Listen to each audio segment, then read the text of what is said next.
Yeah.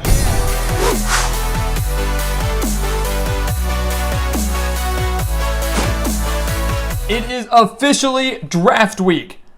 For football fans, this is one of the best times of the year, as we see some of our favorite college players and some of the biggest college stars take that next level to continue their career in the NFL. The million-dollar question is, will they become NFL stars like they were in college, or will they become NFL busts? But we have a lot of questions heading into Thursday's NFL draft, and there are a handful of teams that have questions at the quarterback position, which is why today here at the Gridiron Expert, we are ranking our top 5 quarterbacks heading into Thursday's NFL draft. We'll be taking a look at how they did in the 2021 season, taking a look at some of their strengths, their weaknesses, and where they might end up come Thursday. So we're just going to go ahead and jump right on into it, guys. Our 5th ranked quarterback heading into Thursday's NFL draft, we've got Sam Howell coming out of North Carolina. And this is a guy that honestly probably would be higher in our rankings and higher on many draft boards had he gone pro after the 2020 season. Because in 2019 and 2020 combined, Sam Howell threw for 68 touchdowns with just 14 interceptions. But he actually saw a decline in passing yards and passing touchdowns in each of his 3 years at North Carolina from 2019 through 2021. He concluded last season with over 3,000 passing yards, 24 touchdowns to 9 interceptions, but he also showed off a little bit more mobility with 828 rushing yards and 11 touchdowns, actually forcing 65 missed tackles, the most by a Power 5 quarterback since 2014. Howell has a great size, a great frame. He's got a great deep ball, arguably the best deep ball in this draft class, but his inconsistency and questionable decision-making is why he has continued to slip down draft boards and why he might not find himself selected in round 1 on Thursday. Coming in at number 4, we have Desmond Ritter. Without a doubt, one of the most experienced quarterbacks in this draft class, coming out of Cincinnati. You know, the one thing that people want to harp on Desmond Ritter is they want to say he hasn't faced quality opponents. Playing in the American Athletic, he maybe hasn't faced as elite of opponents as Matt Corral out of the SEC or Sam Howell out of North Carolina, even Kenny Pickett out of Pittsburgh. Many people say that Desmond Ritter is inconsistent with his ball placement. But I might go out there and say that Desmond Ritter has some of the best pocket awareness out of the quarterbacks in this draft class. He's a smart quarterback, has a high football IQ, and does an excellent job of making his reads and reading defenses. He knows how to read coverage as well. Threw for over 3,300 yards, 30 touchdowns, and just 8 interceptions in 2021. Led Cincinnati to the college football playoff where they fell to Alabama. The only thing that I question Desmond Ritter on is the fact that he only had 2 300-yard passing games in 2021. He's had a phenomenal supporting cast at Cincinnati, not just in the running game, but also on the defensive side of the ball. Can he be a franchise quarterback for a team in the NFL? But when it comes to accuracy, when it comes to high football IQ, when it comes to just potential as a whole, Desmond Ritter might be as good as they come. In at number 3, Matt Corral out of Ole Miss. One thing that I admire a lot about Matt Corral is that he has the ability to put the past behind him. You look at his year in 2020, not a bad year by any means, but he had 2 games where he threw at least 5 interceptions. He had 14 interceptions on the year, but he bounced back in 2021 by throwing for over 3,300 yards, 20 touchdowns, and just 5 interceptions in the entire season. He improved drastically with his accuracy and decision-making, completing 67.6% of his passes, and he also rushed for over 600 yards and 11 touchdowns.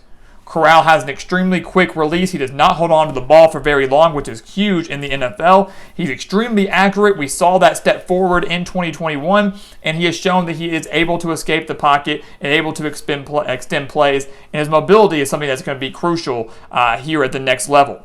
The one thing that some people question is how he returns from his injury that he suffered in that Sugar Bowl loss to Baylor, and also can he improve his deep ball touch? Can Matt Corral improve his accuracy and improve the deep ball? He's got an extremely strong arm. He's just got to make sure he hits those receivers instead of overthrowing them. Coming in at number 2, Malik Willis out of Liberty. You know, a lot of people want to say the same thing that we have said about Desmond Ritter. Malik Willis is a fantastic quarterback, but he hasn't faced elite opponents. I don't buy any of that. I don't like it when people say that about Ritter. I don't like that when they talk about that with Willis. Malik Willis easily could be the first quarterback taken off the board and is arguably, from an athletic standpoint, the best athlete among the quarterbacks in this draft class. And that obviously is just because of his pure dual threat ability.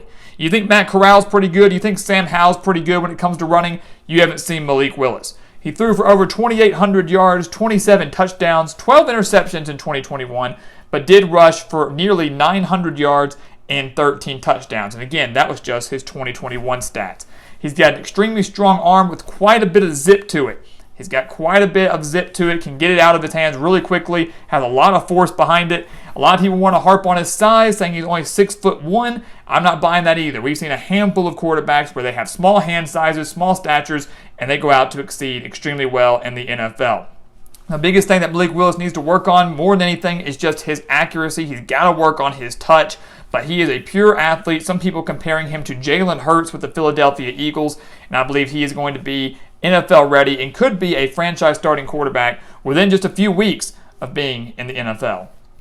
And then finally, coming in at number 1, our top-ranked quarterback going into this year's NFL draft, it's Kenny Pickett out of Pittsburgh. To me, Kenny Pickett is the most pro-ready quarterback. If I had to choose one quarterback that I would want starting in week 1 out of this draft class, it would be Kenny Pickett. A guy who completed 67.2% of his passes in 2021, threw for over 4,300 yards, 42 touchdowns to just 7 interceptions, was setting ACC and Pittsburgh records left and right, finished 3rd in the Heisman voting. He's extremely accurate and has a phenomenal deep ball. So he's obviously got a strong arm, maybe not as strong as a guy like Sam Howell, but when it comes to accuracy and decision making, Kenny Pickett's got him beat. He's got phenomenal pocket awareness, maybe up there as good, if not better, than Desmond Ritter's. And I, again, believe that Kenny Pickett should be the first quarterback taken off this board after the great year that he had with the Panthers. Many will say, why did it take so long for Kenny Pickett to get to that point? He had been the starter for Pittsburgh for a while, and he had never had a breakout year like he did in 2021. Some people think that that's a con, that's a bad thing, and that he might have reached his peak. For me, I don't think he's reached the peak. I think he's just steadily improving. And if he can continue to show those signs of improvement in the NFL, he will be a franchise quarterback and easily could be a week 1 starter for whichever team is lucky to draft him in the first round. So those are our top 5 quarterbacks going into this year's NFL draft, guys. Again, out of all these 5, I think the top 4, Pickett, Willis, Corral, and Ritter, could all be selected on day 1. All could be first-round selections. Sam Howell could be a late first round, but I expect him to be a day 2 selection in round 2 or round 3. But all of these guys could have the chance to be the future of the NFL. Yes, it is not a strong quarterback draft class by any means. It is not nearly as strong as draft classes we have seen in years past. But these guys all have the potential to be the next franchise quarterback for whichever team lands them. Maybe not week 1 starters, but wait in the wings for a little bit and become that starter in time.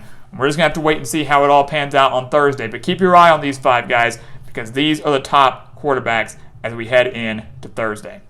So guys, as always, thank you so much for watching us here at the Gridiron Expert on YouTube. Make sure to continue to like, comment, subscribe, share our videos. Please become a part of our Gridiron Nation, guys. Become a part of our team here as we continue to bring you football content nonstop, 24/7, 365. Hit that like button, hit that subscribe button, and let us know what you think about these quarterbacks down in the comments below. Who should be the first quarterback taken off the board? What's your mock draft looking like? We'll have that out for you here in a few days. We want to hear from you. But until then, thank you so much for watching, and we'll see you next time right here on the Gridiron Expert.